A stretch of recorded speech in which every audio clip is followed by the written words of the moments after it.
c'est que, tu as évoqué Victor Hugo, il faut savoir d'abord, non seulement que Victor Hugo a validé ses écrits comme poète et comme journaliste, mais il a aussi défendu face à ses détracteurs, parfois, la presse qui est odieuse. Il faut vous comprendre qu'à l'époque, la presse ne fonctionne pas dans la dentelle. On a accusé Clovis Hugues d'être, par exemple, je vous dis, d'avoir... il défendait le mariage civil. Vous vous rendez compte un peu le scandale. Il défendait le mariage civil et que le mariage civil soit reconnu. Au moins à égalité avec l'inscription religieuse. On n'est pas encore dans la loi de séparation des églises et de l'État. Et on lui reproche ça, mais sous la forme suivante. Bien comprendre, les journalistes déclarent, écrivent, eh bien, s'il s'est marié civilement, c'est parce que l'épouse de Clovis Hugues ne pouvait pas passer sous la rangée. Alors, il faut bien sûr décrypter. Parce que ça veut dire passer sous l'oranger à cette époque, ça veut dire être vierge. Vous voyez, le type d'accusation, remarquez, en ce moment, on peut avoir plein de... Ça peut ressembler à ça.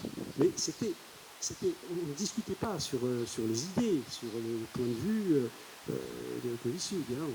Et Clovis Hugues, il répondait parfois calmement, et parfois pas calmement, y compris en provoquant en duel le journaliste en question et en le trucidant.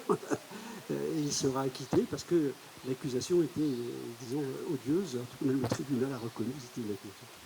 Et la personnalité de Clovis Hugues aussi a été remarquée par une autre personne, un cinéaste, un metteur en scène, Gérard Houry.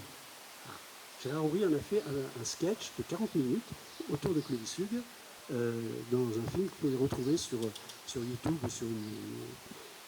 qui est intitulé « Le crime ne paie pas » et qui raconte cette histoire.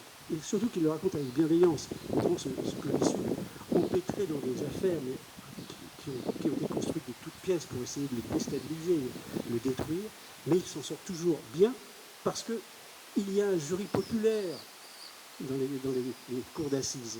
Et le peuple, parfois il se trompe, ça arrive, mais il a une intuition qui est importante. Aujourd'hui, on veut remettre en cause ces jurys populaires, parce qu'effectivement, on ne reconnaît pas au peuple, in fine, le droit de juger.